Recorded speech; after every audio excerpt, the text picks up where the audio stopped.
이 시간 함께 예배하시는 죄 백성들 위해 주님께서 성령 충만함의 은혜로 함께하여 주시고, 특별히 낙심하고 절망 가운데 있는 죄 백성들 회복시켜 주셔서 섬김의 자리로 기쁨으로 나올 수 있도록 주님께서 역사하여 주시는 줄 믿습니다. 회복과 섬김이라는 제목으로 함께 말씀을 나누려고 합니다. 오늘 본문 말씀 11절 이후 15장 마지막까지 우리가 함께 말씀을 보게 돼요. 여기에는 세 명의 인물이 등장합니다.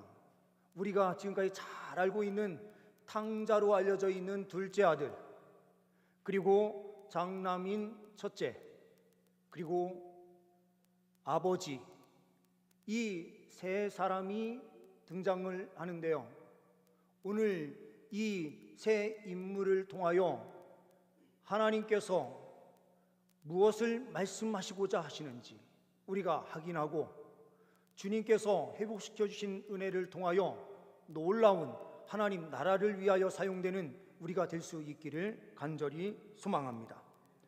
첫 번째로 탕자의 자리에 있는 그 사람을 하나님께서 회복시켜 주셔서 섬길 수 있도록 인도해 주시는 줄 믿습니다. 12절 말씀을 보게 되면 이렇게 말씀하고 있습니다. 그 둘째가 아버지에게 말하되, 아버지여, 재산 중에서 내게 돌아올 분깃을 내게 주소서 하는지라. 아버지가 그 살림을 각각 나누어 주었더니. 여기에서 탕자의 자리가 어떠한 자리입니까? 탕자는 가장 큰 문제점 3개가 나오는데요. 그 첫 번째로 나온 것이 바로 아버지의 사랑을 오해했어요. 아버지의 사랑을 물질적인 관계로 보았어요. 그래서 아버지의 유산, 아버지가 얼마만큼 주느냐, 이거는 아버지의 권한인데 아버지께 나의 분깃을 달라라고 요청을 하고 있는 것입니다.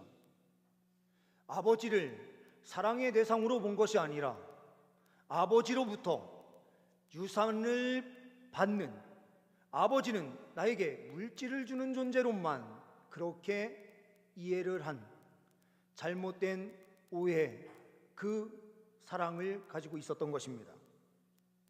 두 번째로는 무엇을 이야기합니까? 13절 말씀을 보게 되면 그 후 며칠이 안 되어 둘째 아들이 재물을 다 모아가지고 먼 나라에 가 거기서 화랑방탕하여 그 재산을 낭비하더니 라고 말씀하고 있어요.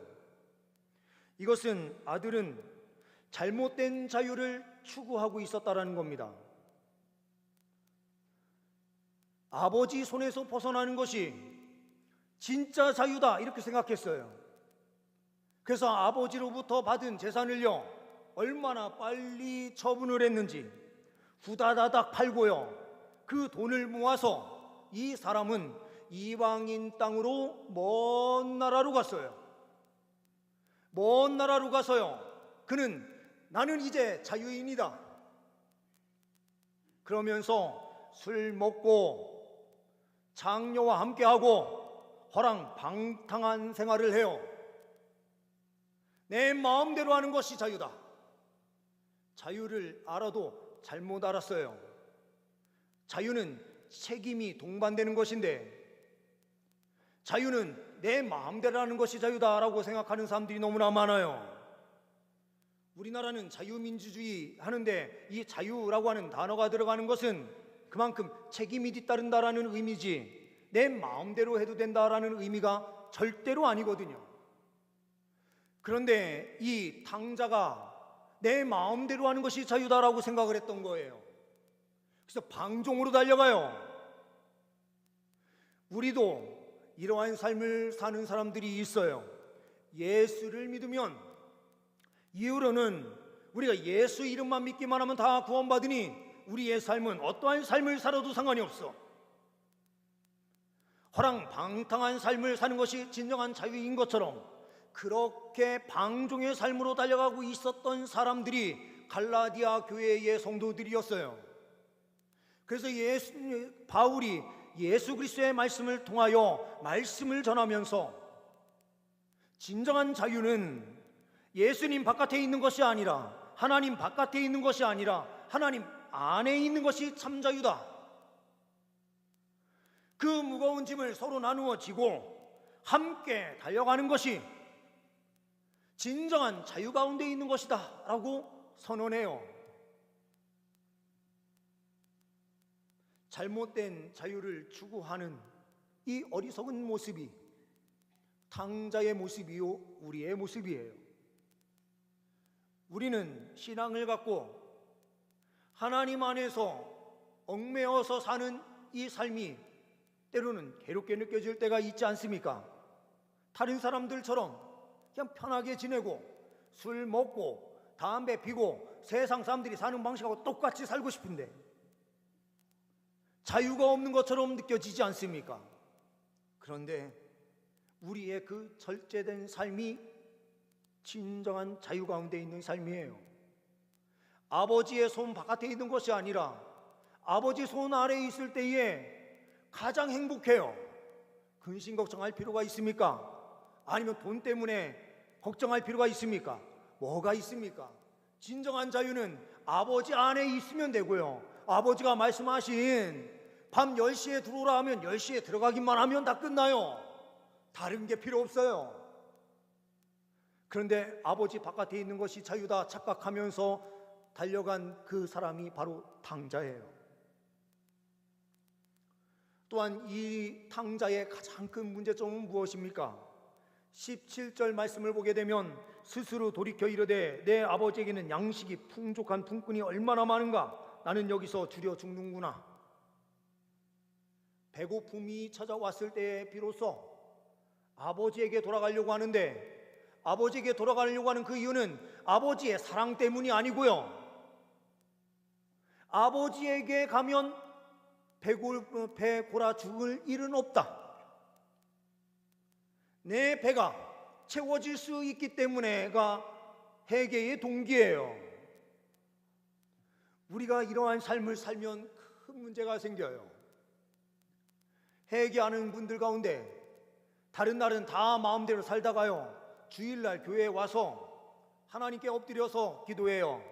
하나님, 저 잘 되게 해주세요. 제가 일주일 동안 삶 잘못 살았지만 하나님 오늘 이쁘게 봐주시고 일주일 동안 또 지켜주시고 인도해 주세요. 하나님께 얻어 터지기 싫어서 회개하고 기도하는 일들이 우리 안에 너무 많아요. 두려움 속에 와서 하나님께 그렇게 회개 기도하면서 달려가는 사람들이 있는 거죠. 하나님을 진정으로 사랑할 때에 우리는 회복이 일어나요. 물질이 아니라, 우리가 추구하는 자유가 아니라 하나님 말씀 안에서 우리가 방종을 떨쳐버리고 주님 앞에 절제된 삶으로 주님께 온전함으로 엎드릴 때에 하나님께서는 우리를 회복시켜 주셔서 새로운 섬김의 자리로 나아갈 수 있도록 인도해 주십니다. 혹시라도 이 자리, 탕자의 자리에 계신 우리 성도님들이 계신다면 하나님께서 그 자리를 끊어내게 하시는 강권적인 역사로 함께 하시고 주님께서 놀라운 은혜를 더딥혀 주셔서 힘있는 하나님의 자녀로 세워질 수 있기를 소망합니다. 두 번째로는 장남의 자리에서 회복되어 섬기라라고 우리에게 말씀하고 있습니다. 28절 이후 30절까지 말씀을 보게 되면 이렇게 말씀하고 있습니다. 그가 노하여 들어가고자 하지 아니하거늘 아버지가 나와서 권한대 아버지께 대답하여 이르되 내가 여러 해 아버지를 섬겨 명을 어김이 없거늘 내게는 염소 새끼라도 주어 나와 내 벗으로 즐기게 하신 일이 없더니 아버지의 살림을 창녀들과 함께 삼켜버린 이 아들이 돌아오매 이를 위하여 살찐 송아지를 잡으셨나이다. 아버지가요 너무 기뻤어요. 너무 기뻐서요, 이 둘째 아들이 돌아온 것이 너무 기뻐서 동네 사람들을 다 불러가지고요 송아지를 잡아서 잔치를 벌이는데 아들에게는 이 소식을 전하지 않았나 봐요. 아들이 일을 하고 돌아오는데 집에 잔치가 벌어졌어요. 근데 아버지가 너무 기뻐가지고요, 아들은 어차피 돌아올 나이니 돌아와서 같이 잔치에 참여하면 되니 이렇게 생각을 하시고 부르지 않았나 봐요. 그랬더니 이 큰아들이 어떤 모습을 하고 있습니까? 집 안에 들어가지도 않고요, 바깥에서요 씩씩대고 분을 내면서요 가만히 있는 거예요. 아버지가 먼저 바깥에 나와서 왜 그러니? 들어와라. 아버지, 이럴 수가 있습니까? 29절 말씀 다시 한번 보시면, 여러 해 아버지를 섬겨 명을 어김이 없거늘 나와 내 벗을 위하여 염소 새끼라도 한 번이라도 주어서 잔치를 벌려준 적이 있습니까? 이렇게 말을 해요. 여러 해 동안 아버지를 섬겨 명을 어김이 없대요.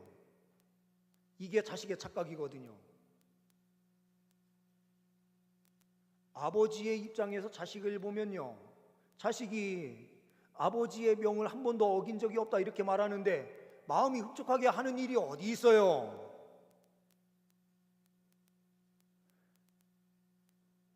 우리 성도님은 대부분 다 자녀들이 이미 성장해 있는 장성한 자녀들이 많이 있으시니 한번 생각해 보세요. 우리 부모의 마음에 흡족하게 뭔가 하는 자식이 있나요? 없죠? 없어요. 그런데 자식은요, 내가 수년 동안 어긴 적이 없대요. 이게 바로 큰아들의 착각이죠. 이게 바로 우리의 착각이에요. 우리가 구원받아서요, 저도 4대째 신앙생활하는 집에서요, 지금 이 순간까지 주님을 섬기는데요, 주님 이 정도만 섬겨도 충분하죠 이렇게 말할지 몰라요. 그런데요, 하나님의 그 완벽한 의 앞에 누가 완벽하게 설 수 있는 분이 있습니까?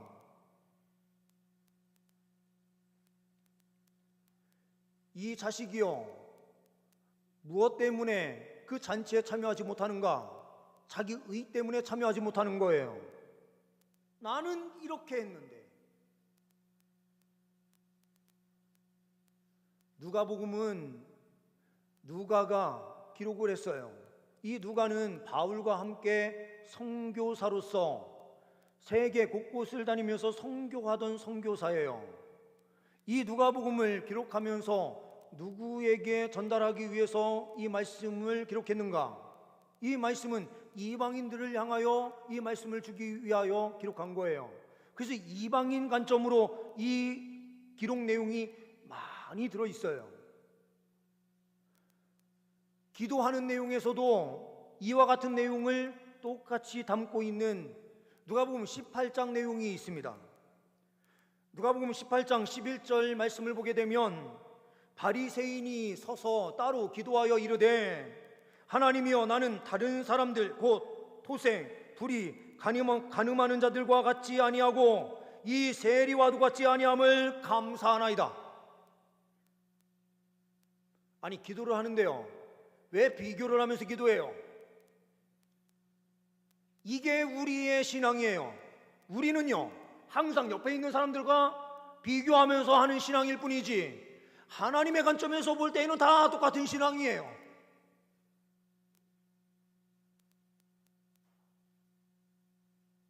바리새인은요, 내가 세리와 같지 아니하고 토색하고 간음하는 그런 자들과 같지 않은 삶을 살게 해주셔서 감사합니다. 아니, 이런 기도가 어떻게 있을 수 있어요?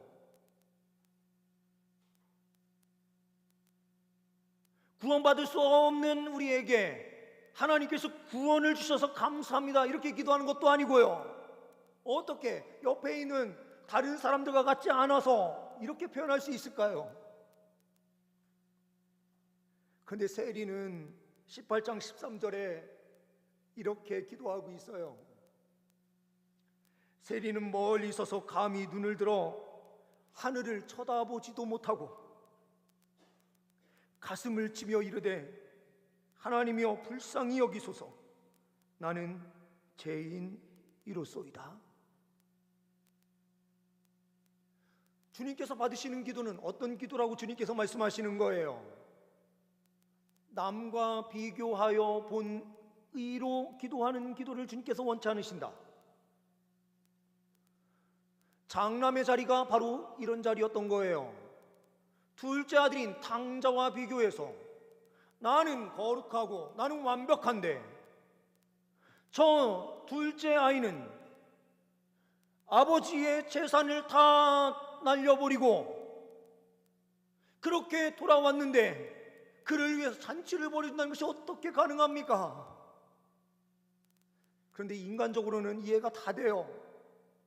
인간적으로는 이해가 돼요. 우리가요, 조금 더 나은 삶을 사는 게 얼마나 귀해요. 그렇죠? 그런데요, 우리가 이런 자리에서 실패하면 넘어져요. 주님께서 주신 은혜가 얼마나 큰지를 장남이 깨닫는 것이 중요했어요. 아버지와 함께하는 것이 얼마나 큰 은혜가 있는지, 그리고 어차피 아버지는요 그 재산을 다 그 아들한테 주려고 했어요. 그런데 그 아버지의 마음을 잃지 못하는 이 모습이 장남의 모습이에요. 우리가요 봉사를 열심히 하는 자리에서 이렇게 될 수 있어요. 아버지의 마음은 보지 못하고요 나의 조그마한 의를 드러내고 싶어 할 때가 많아요. 내가 옆에 있는 사람보다는 한 번 더 나왔고 조금 더 찬양 열심히 하니까 이 생각을 가지면서요 한 번 빠진 사람들, 연약한 가운데 있는 사람들, 이 사람들과 비교하면서 나는 신앙생활 잘해, 이런 오류에 빠질 가능성이 가장 높은 사람이 저 같은 사람이에요.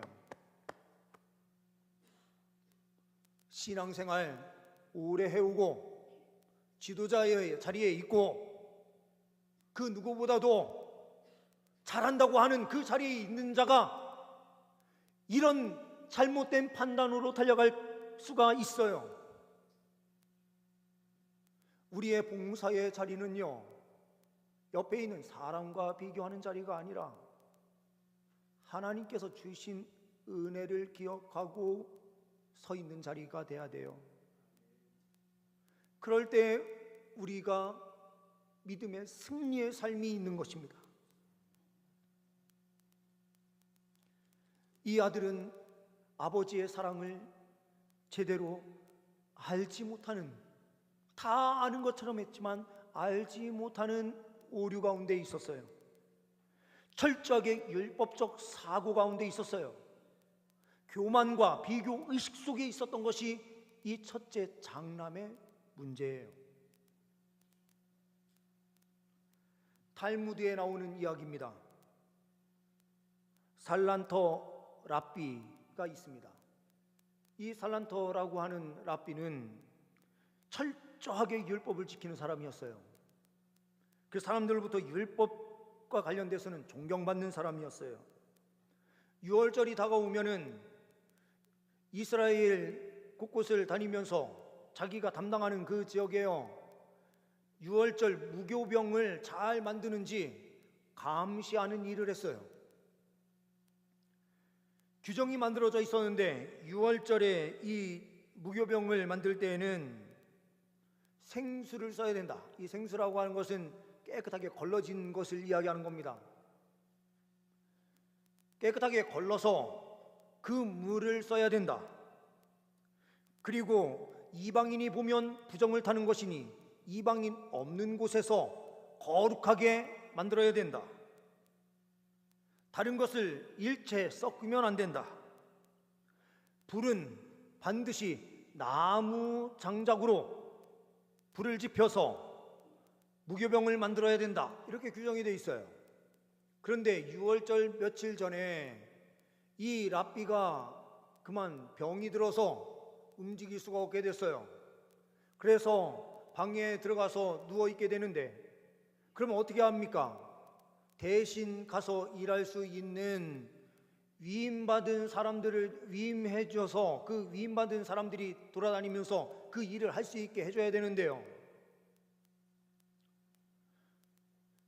누가 누구를 시킬까 하다가 자기 제자들이 있었어요. 그래서 그 제자들을 몇 명을 세워서 돌아다니면서 보도록 했어요. 근데 이 제자들이 출발하면서 이 랍비에게 이렇게 묻습니다.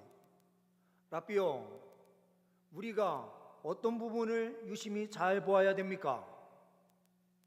이랬더니 이 랍비가 이렇게 답변하는 것이었습니다.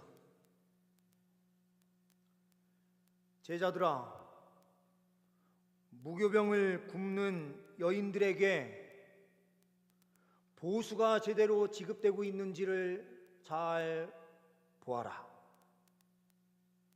그거면 된다.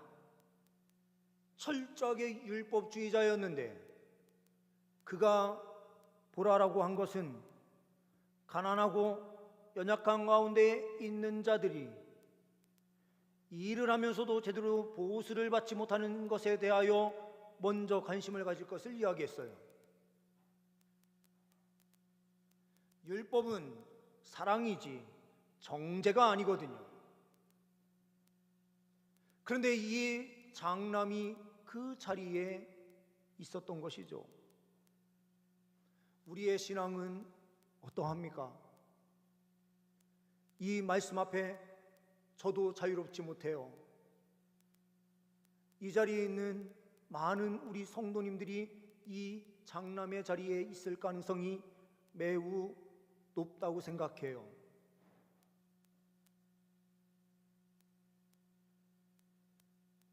우리가 회복해야 되는 것은 무엇입니까? 주님께로 돌아가는 거예요. 하나님의 사랑을 풍성하게 입는 거예요. 하나님께서 우리를 뜨겁게 사랑하신다고 하는 이 분명한 믿음을 갖는 거예요. 그래서 세 번째로 넘어가서 보게 되면 하나님의 사랑으로 회복되어 섬기십시오. 21절 이후의 말씀을 보게 되면 이렇게 말씀합니다. 아들이 이르되 아버지, 내가 하늘과 아버지께 죄를 지었사오니 지금부터는 아버지의 아들이라 일컬음을 감당하지 못하겠나이다 하나, 아버지는 종들에게 이르되 제일 좋은 옷을 내어다가 입히고 손에 가락지를 끼우고 발에 신을 신기라, 이렇게 되어 있어요. 제일 좋은 옷이 뭐예요? 옷은요, 신분의 변화를 이야기하는 거예요. 초등학생이 중학교 올라갈 때에 교복을 입으면 그때부터는 학생이 되는 거죠. 중학생이 되는 거예요. 군대에 입대하면서 군복을 입기 시작하면 그 사람은 군인이 되는 거예요. 옷을 갈아입혔다라고 하는 것은 신분의 변화예요. 종으로도 감당할 수 없는 이 둘째 아들을요, 아버지는 어떻게 하고 있습니까? 사랑을 주면서요, 다른 걸 묻지 않았어요. 들어와라 하면서 옷부터 갈아입혀요. 신분의 변화를 줬어요. 우리가요, 허물과 죄로 죽어서 죄 가운데 빠져 있는데요, 돼지를 키우는 그 자리에서, 돼지라고 하는 것은 어떤 겁니까? 레위기 11장, 신명기 11장 말씀을 보게 되면 먹어야 될 것과 먹지 말아야 될 것, 부정한 것과 거룩한 것을 나누고 있는데요, 돼지는 부정한 거예요. 이방인들만 먹고 이방인들만 기르는 거예요. 그런데 그 자리에 들어가서 그것을 치는 자리에 누가 있습니까? 이 둘째 아들이 있었던 거예요. 마치 돼지처럼 사는데 돼지만도 못해요. 지엽 열매도 먹지 못하는 그 자리에 있어요. 그런데 주님께서 돌아온 그 아들을 가장 먼저요, 신분을 변화시켜 주는 거예요. 가장 높은 자리로 올려주는 거예요. 그러면서 가락지를 끼워줘요. 가락지는요, 지금의 이런 반지가 아니에요. 여기에 도장이 있어요. 도장이 있다는 것은 무엇입니까? 결정 권한이 있는 사람이라는 뜻이에요. 그에게 막중한 책임이 주어져요. 그리고 신발을 신겨요. 신발은요, 종은 절대로 신을 수 없습니다. 자유인만이 신을 수 있는 게 신발이에요. 그의 신분을 종이 아닌 자유인으로, 그리고 결정 권한이 있고 아들로서 가장 높은 지위에 올려주시는 거예요. 우리도요, 똑같은 은혜를 입었어요. 예수 그리스도를 통하여 우리에게 구속의 은혜를 주셨을 때에요, 우리에게 성령의 새로운 새 옷을 입혀주셨어요. 그 성령의 인치심을 통해서요, 우리에게요, 그 도장이 있게 하셨어요. 그 주님께서요, 우리의 신발을 신겨주시는데요, 복음의 능력의 신발을 신게 하셔서 우리를 통하여 예수 그리스도의 복음이요, 세상 끝까지 선포되도록 하셨어요. 그러면서요, 송아지를 잡고요, 가장 풍성한 잔치가 벌어지는데요, 우리는 예배를 통해서 이 감격을 누리는 거예요. 둘째 아들인 이방인이 믿지 않던 자들이 이곳에 들어왔을 때에 함께 기뻐하고 감격하면서 하나님께서 주시는 그 말씀의 능력으로 우리가 잔치를 벌이는 것, 이 잔치의 감격과 기쁨을 통하여서 나의 의를 드러내는 것이 아니라 전적인 하나님의 은혜임을 기억하고 하나님의 영광을 위하여 달려가는 우리가 거룩한 사역자로 세워질 때에 하나님의 이 기쁨은 더욱더 확장되어 세상을 기쁘게 할 수 있는 것입니다.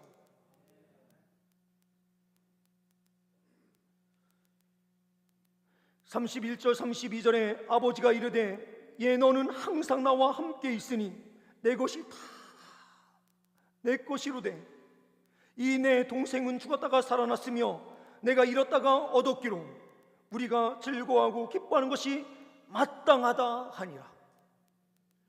마땅하게 하는 것, 그게 뭡니까? 새 가지고 왔을 때 함께 즐거워하고 기뻐하는 것, 예배를 통해서 함께 기뻐하는 것이요, 우리의 마땅함이래요. 이 자리가 사명의 자리죠. 하나님께서 마땅하게 여기시는 그 자리가 사명의 자리예요.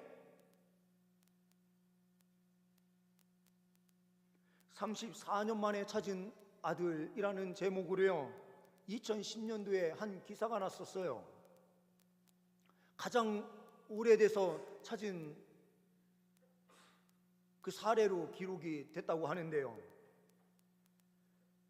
서울에 살던 김씨, 이 김씨가요, 형들하고 같이 놀러 간다고 11살 때였는데 서울역 쪽으로 가게 된 거예요. 근데 형들은 어디 갔는지, 사람들이 많다 보니까 형들은 어디 갔는지 놓친 거예요. 이 아이가요, 기차를 하나 탔는데 전주로 내려가는 차를 타버렸어요. 전주에 도착을 했는데 주소도 몰라요. 이 아이가 아는 거는 아버지 엄마의 이름 외에는 없어요. 그리고 그 당시에 뭘로 찾을 수 있겠어요?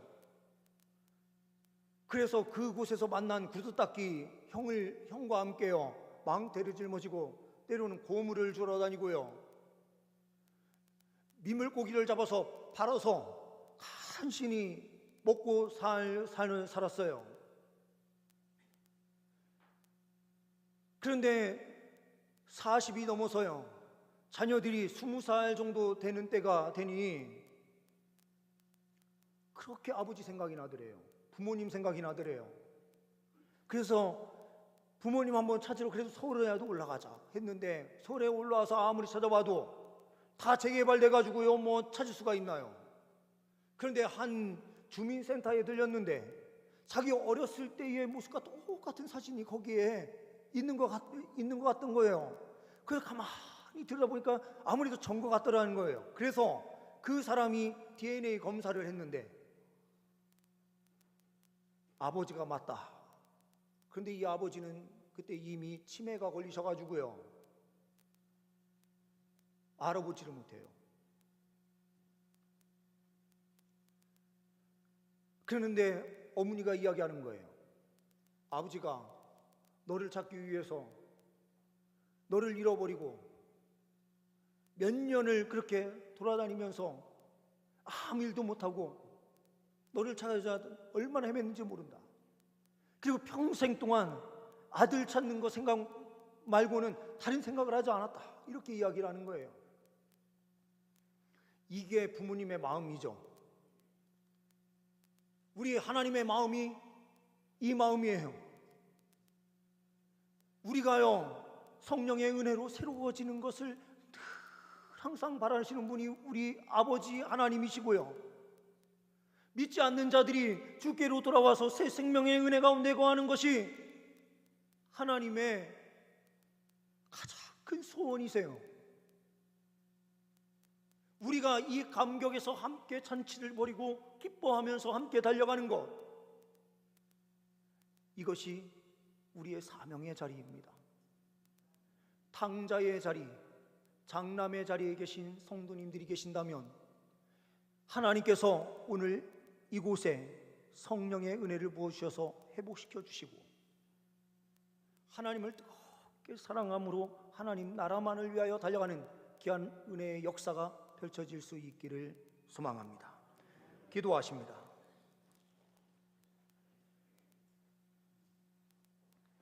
하나님, 탕자가 나이고 장남이 나임을 주님 말씀을 통하여 발견케 하여 주시니 감사합니다. 주님 앞에 엎드리오니 성령의 은혜로 함께하여 주셔서 우리가 회복되게 하여 주시고 하나님의 은혜에 감사함으로 주의 나라를 위하여 봉사하는 자리에 힘있게 달려가는 우리가 되게 하시고 예수 그리스도의 복음을 증거하는 자리에 온전하게 설 수 있도록 인도하옵소서. 우리 주 예수 그리스도의 이름으로 기도하옵나이다. 아멘.